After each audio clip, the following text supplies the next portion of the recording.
Ako po si Ilian A. Manikis at ituturo ko po ngayon kung paano po mag-ayos ang lamesa. Una, ilagay po natin ang table mat, ay placemat.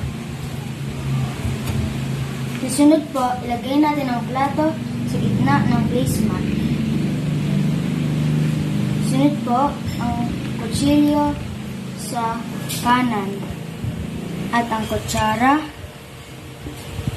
at ang kutsarita.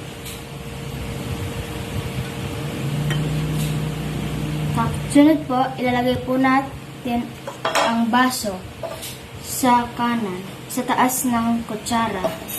At ilalagay po natin ang napkin at tinidor sa kaliwa. At panghuli, ilagay po natin ang table center.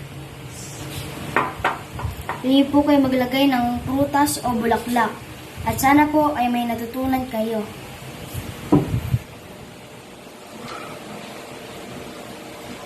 Magandang hapon po. Ako po si Althea Macy Orhin, Grade 4 Gabinay.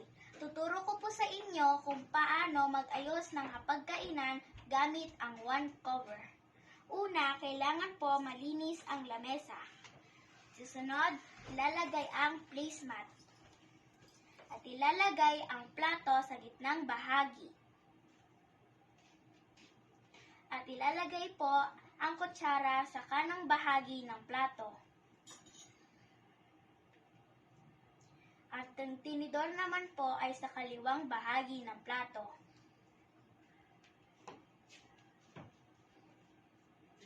Susunod po ang baso.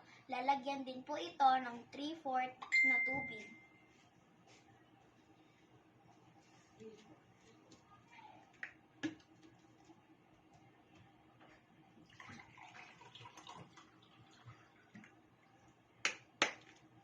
Ang panghuli po ay ang serbilyeta.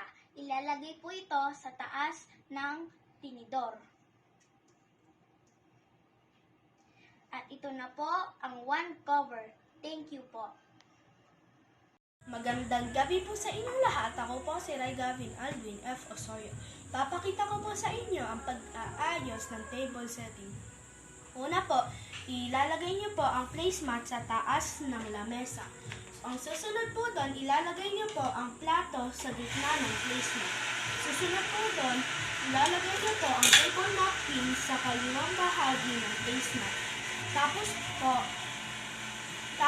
Pagkatapos po nun, ilalagay niyo po ang tinidor, ilalagay niyo po sa taas ng table napkin.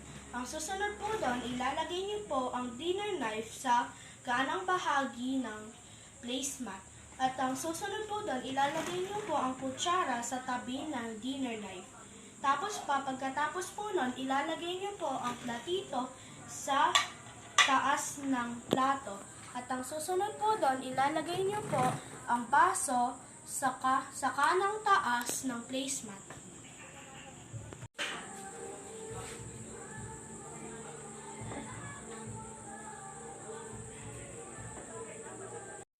Ako po si Yumi Gazal Q. Abad at gagawin ko po ngayon ang table setting.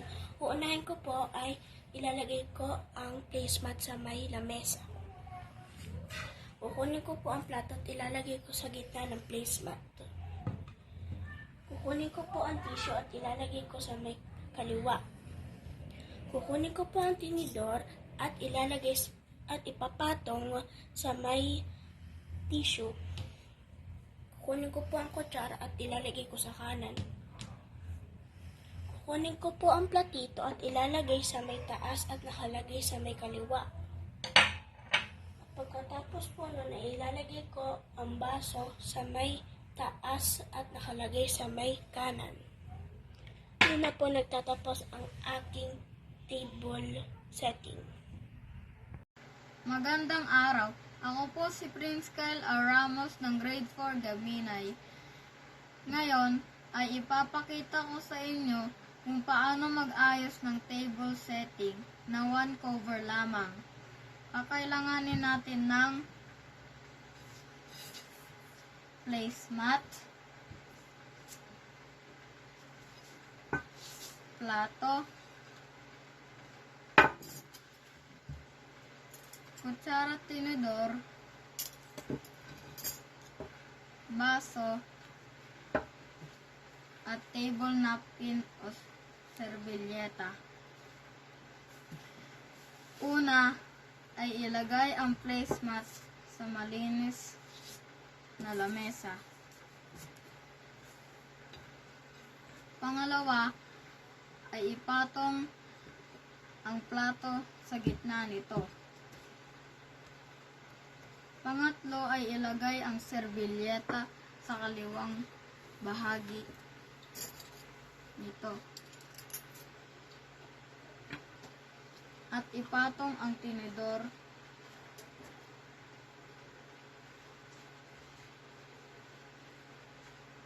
sa kanang bahagi naman ay ilagay ang kutsara.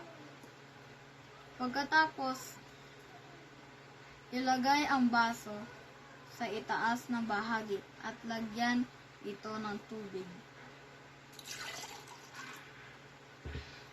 Yan lamang po at salamat. Magandang gabi po sa inyong lahat.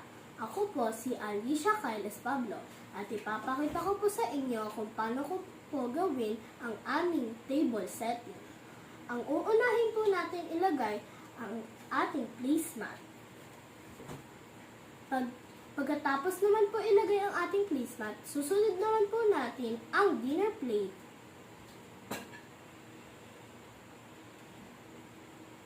Pagkatapos naman po natin ilagay ang dinner plate, ilalagay po natin ang napkin sa bandang kaliwa ng ating placemat. Sa ibabaw naman po ng ating bandang kaliwa ng ating placemat, ilalagay naman po natin ang fork or tinidor.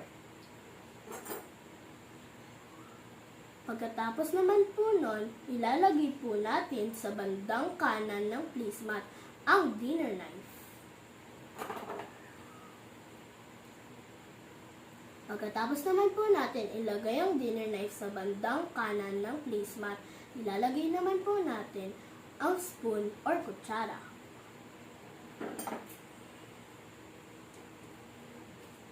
Pagkatapos naman po nun, ang ilalagay naman po natin ay ang dessert spoon.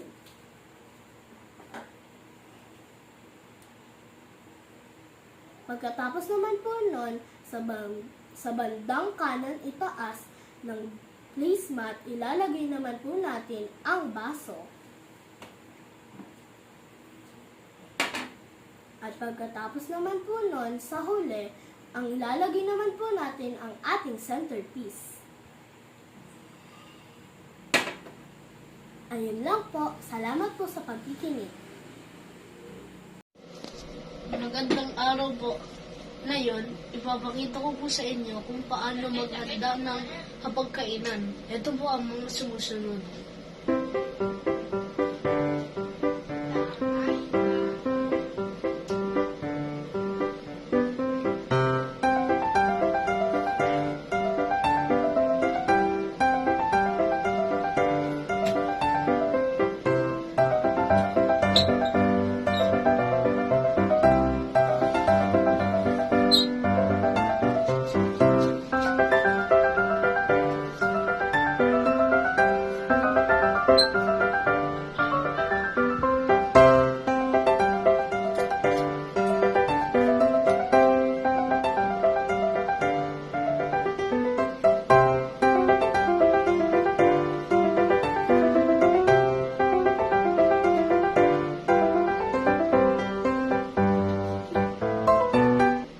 Maraming salamat po.